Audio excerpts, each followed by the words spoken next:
Salut à tous, on se retrouve aujourd'hui pour parler du FC Barcelone en ce mardi 21 mai. On commence tout d'abord avec les unes aujourd'hui Sport et Mundo Deportivo et ça parle de ça encore les gars, la grande décision donc de Laporta par rapport au futur de Xavi, parce que si Xavi venait à ne pas rester, il y a des noms qui sortent, Marquez, De Zerbi, Thomas Tuchel, Mota et Hansi Flick. Donc voilà, la grande décision irréfléchie tout simplement. Encore Juan Laporta. La même chose pour Mundo Deportivo, la décision finale, donc voilà, avec Xavi bien sûr qui pourrait être licencié, Marquez et Hansi Flick, les deux favoris, ou peut-être d'autres coachs comme Thomas Tuchel ou même De Zerbi qui sont aussi des cibles. Donc Laporta veut toujours limoger Xavi la semaine prochaine, son intention n'a pas changé. Donc pour l'instant rien ne va bouger cette semaine parce qu'il reste encore un match pour le Barça, donc ça sera, c'est quand? C'est dimanche contre le FC Séville, le dernier match de la saison. Et après la semaine prochaine, là, il y a à mon avis il y aura beaucoup de mouvements. Et pour l'instant les gars, Laporta il a toujours une idée en tête, c'est de virer Xavi la semaine prochaine, quelqu'un dans une semaine jour pour jour. On parlera de Xavi comme de l'ex-entraîneur du FC Barcelone. Tout peut arriver la semaine prochaine. Regardez les gros journaux espagnols titrent par rapport bien sûr la décision finale concernant le futur de Xavi. Et Laporta voit toujours Xavi plus en dehors du Barça que de rester. Mais il a encore une semaine pour se décider. Donc Rafa Marquez est le mieux placé pour prendre la relève. Une autre option est Hansi Flick en raison de ses antécédents, les clubs qu'il a coachés, comme le Bayern Munich. Et Rafa Marquez correspond au profil que Juan Laporta aime. Donc être un ancien joueur du Barça et entraîner l'équipe de jeunes, comme ce qu'a fait à l'époque Luis Enrique, Pep Guardiola. Il a également fait ça, entraîner les jeunes. Puis après, il avait pris l'équipe première. Rafa Marquez, en gros, il suit le même processus. Il a joué au Barça, il entraîne l'équipe B et pourquoi pas être promu en équipe A. C'est pour ça que pour l'instant c'est quelque chose qui lui plaît. En gros Rafa Marquez pour prendre la succession de Xavi. L'autre option comme j'ai dit c'est Hansi Flick. Donc voilà, parce que Laporta et son agent Pinizavi sont amis, parce que les entraîneurs ont aussi des agents et Pinizavi les gars c'est l'agent d'Hansi Flick. C'est pour ça aussi que ça pourrait faciliter l'arrivée du coach allemand et en plus qui est intéressé pour prendre le Barça. Donc voilà, concernant bien sûr le sort de Xavi les gars, ça bouge pas les gars, il devrait bien être licencié la semaine prochaine du banc du FC Barcelone. Et dans l'entourage de Xavi, on a fait savoir qu'il ne démissionnerait pas deux fois. Il avait démissionné, souvenez-vous, en janvier, quand il avait dit je quitterai le Barça en fin de saison. Là, c'était une démission. Alors, c'était pas un licenciement, là, c'était une démission. Donc, il est revenu sur ses propos, bien sûr, dire qu'il reste. Et là, c'est plutôt Laporta, en gros, qui va le virer. Donc, c'est pas pareil, parce que démission, en gros, t'as pas d'indemnité de licenciement. Tu pars de ton propre gré, tu reçois rien. Mais si c'est ton employeur qui te vire, là l'employeur doit te donner de l'argent. Donc son licenciement et celui de son staff coûterait quand même 20 millions d'euros du Barça qui devront donner cette somme à Xavi et à son staff. Voilà, donc ça a coûté quand même beaucoup d'argent, surtout quand on sait la situation financière du Barça dans le rouge. C'est n'importe quoi. Bref, on revient nous sur le sportif parce que c'est bien ça le plus important, c'est les résultats, tout ça. Bon, là on arrive sur la fin de saison, c'est vrai que il reste plus qu'un match pour du beurre parce que le Barça est sûr de finir deuxième, même en cas de victoire, même en cas de défaite, même en cas de match nul, le Barça restera deuxième. Mais bon, le mieux c'est de finir bien sûr sur une victoire. En plus, ce sera un match, on peut dire peut-être pour préparer la future saison, avec un déplacement du côté du FC Séville, un adversaire coriace. Donc ça sera dimanche soir à 21h, le coup d'envoi. On revient sur le match contre le Rayo, c'était avant-hier, la magnifique victoire 3-0. Hier, je n'avais pas montré les notes du journal sport par rapport à tous les joueurs qui ont joué. Donc le 11 titulaire et les remplaçants. Donc la meilleure note, Lamine Yamal, une note de 8 sur 10. Notez que Pedri aussi, une note de 8. Pedri élu homme du match, lui qui est rentré à la 63e minute exactement dans cette rencontre. Donc tout le monde a fait son match. Voilà, je vois les notes les plus basses, c'est 6. Voilà, mais personne n'a eu 5 par exemple. Donc ça monte jusqu'à 8. Puis il y a quelques joueurs qui ont eu la note de 7 sur 10. Les joueurs qui auraient pu jouer leur dernier match à domicile pour Barcelone avant-hier, vous savez, donc avant-hier, le Barça contre le Rayo, et peut-être ces joueurs-là ont joué peut-être leur dernier match à domicile, ils joueront peut-être leur dernier match au Barça de leur carrière, on peut dire, dimanche prochain. Donc Cancelo, les gars, qui pourrait retourner du côté de City, Félix, les gars, lui aussi, qui pourrait retourner à l'Atlético, Marcos Alonso, Araujo, Rafinha et Victor Roque, en gros, ces 6 joueurs-là sont des joueurs qui pourraient quitter le FC Barcelone en fin de saison. Sergio Roberto a disputé les 4 derniers matchs du Barça avec une côte cassée dont il a été victime lors du match contre Gérone.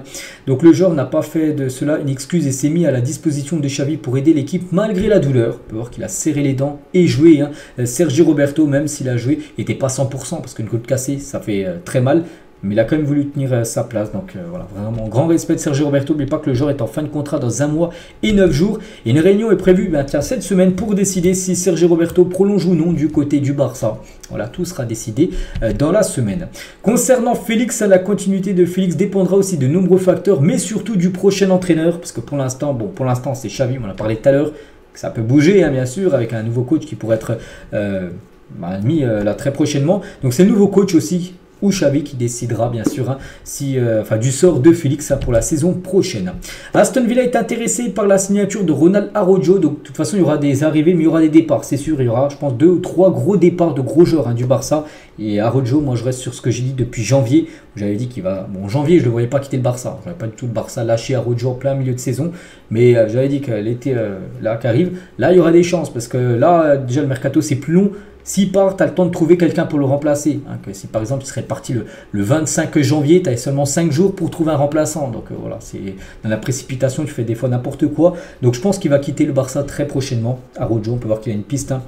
Aston Villa, et bien sûr il faudra récupérer une grosse somme d'argent et investir surtout intelligemment pour remplacer Araujo.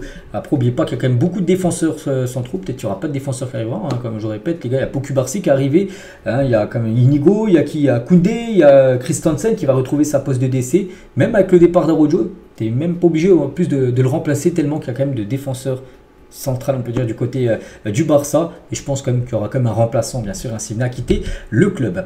Concernant Guido Rodriguez, normalement, lui, ça doit être la première signature du Barça. C'est que là, j'en parle plus trop depuis une semaine.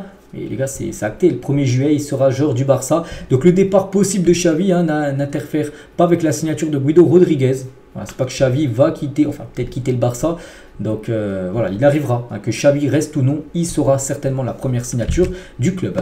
Un autre joueur tient du Betis, donc le Barça pourrait recevoir 12 millions d'euros du transfert de Chadi Riyad, un joueur que le Barça obtient toujours une clause de rachat et surtout 50% sur une future vente en gros, donc à Crystal Palace, parce que le joueur pourrait, Crystal Palace le veut, et le Barça les gars pourrait recevoir 12 millions, parce qu'il pourrait être vendu 24 millions d'euros, donc ce qui aiderait bien sûr le club à respecter les restrictions du fair play financier. On va parler du Spotify Camp Nou, ce stade que les supporters ont hâte de retrouver, parce que là le stade Montjuic les gars c'est pas trop une grosse réussite. Bref, le Barça est pessimiste quant à un retour au Spotify Camp Nou en décembre, il pourrait être retardé jusqu'en mars 2025. Pessimiste en gros, c'est dire que ça sent pas bon, parce qu'on a beaucoup parlé de fin, même Laporta l'avait dit il y a quelques semaines, je me souviens, il avait dit déclaration, oui on va retrouver le Spotify Camp Nou avant la fin d'année, il parlait de novembre-décembre, et là en gros d'après Relevo, en gros ça pourrait peut-être être retardé jusqu'à mars 2025, le retour de l'équipe du côté de ce stade, c'est à dire que la saison prochaine sera encore une saison du côté du stade Montjuic, et l'affluence moyenne à Montjuic n'était pas aussi élevée que Barcelone l'espère en début de saison, parce que au début de saison, ils avaient fixé une barre de spectateurs. Et en gros, la barre a été bien inférieure. Et en gros, il y avait moins de monde que ce qu'avait prévu le Barça lors des matchs à domicile dans ce stade. On peut dire, pour dépanner. Et on espère le plus rapidement possible retrouver, bien sûr, ce Spotify Camp Nou. On continue, on va parler d'Alejandro Baldé. Le Barça, d'après le journal AS, a mis Baldé sur le marché. C'est que c'est un joueur qui peut également quitter le Barça, Baldé. Donc un joueur qui coûte cher, un joueur qui a vécu une saison très compliquée, parce que première partie de saison, on ne comprenait pas ce qui lui arrivait. La saison dernière exceptionnelle, la première partie de saison, les gars, il n'était pas bon. Et deuxième partie de saison, il s'est blessé. Donc on verra ce sera quoi le sort pour Alejandro Baldé. Concernant Victor Roque, donc si le Barça, si Xavi continue, Victor Roque pourrait partir en prêt ou être vendu. Sans Xavi au club la saison prochaine, les choses pourraient changer. Voilà, c'est vrai que s'il y a un nouveau coach, par exemple Rafa Marquez, les gars, l'entraîneur des jeunes, a entraîné l'équipe première, peut-être Victor Roque pourrait peut-être rester, mais si Xavi reste les gars, ça sent quand même le départ de Victor Roque. Tout indique que Pedri sera avec l'Espagne à l'Euro, sa première convocation depuis la Coupe du Monde, 2022 bien sûr, donc c'est qu'il n'avait plus été appelé depuis, les rassemblements de l'Espagne n'avaient pas été appelés, donc il devrait être appelé normalement, là je ne sais pas quand elle sort cette liste de l'Espagne, ça va être dévoilé très prochainement, et Pedri devrait être dans le groupe. Concernant Ferran Torres, lui aussi d'après un journaliste, je pense que Ferran Torres sera également avec l'Espagne à l'Euro, lui aussi pour être présent dans cette liste de l'Espagne. Et concernant Pau Cubarsí. Donc Luis de la Fuente, le sélectionneur, considère Cubarsí comme un joueur clé pour la défense de la sélection espagnole lors de l'Euro. Donc révélation cette saison. Donc il a déjà joué ses premières minutes avec l'équipe pro, maintenant un titulaire indiscutable du Barça. Il pourrait être aussi appelé et même être un titulaire pour l'Euro avec l'Espagne A, alors qu'il peut jouer bien sûr avec l'équipe Esport. Et c'est vrai que l'Espagne, les gars, veut faire coup double avec Pau Cubarsí. L'Espagne veut que Pau Cubarsí joue à la fois l'Euro et dès que c'est fini l'Euro, les Jeux Olympiques. Donc dans l'état actuel, le Barça il résiste, c'est-à-dire le Barça pas du tout chaud. Le Barça, on se souvient, avait donné la permission à Pedri de faire ça, Euro à l'époque et plus Jeux Olympiques. En 2021, on sait après toutes les blessures qu'a eu Pedri, ils veulent pas refaire la même bêtise, on peut dire, avec Pau Cubarsí. Joue l'Euro et reviens après, ne joue pas les Jeux Olympiques parce que ça sera trop forcé sur ton corps. Tu vas même pas prendre de repos. Puis après, il y a le retour directement de la Liga dès la fin des Jeux Olympiques. Je pense que ce serait trop. Il faut seulement, voilà, je pense qu'il fasse l'Euro. Là, il n'y a pas de souci. Donc on verra. On verra ce sera quoi la décision finale.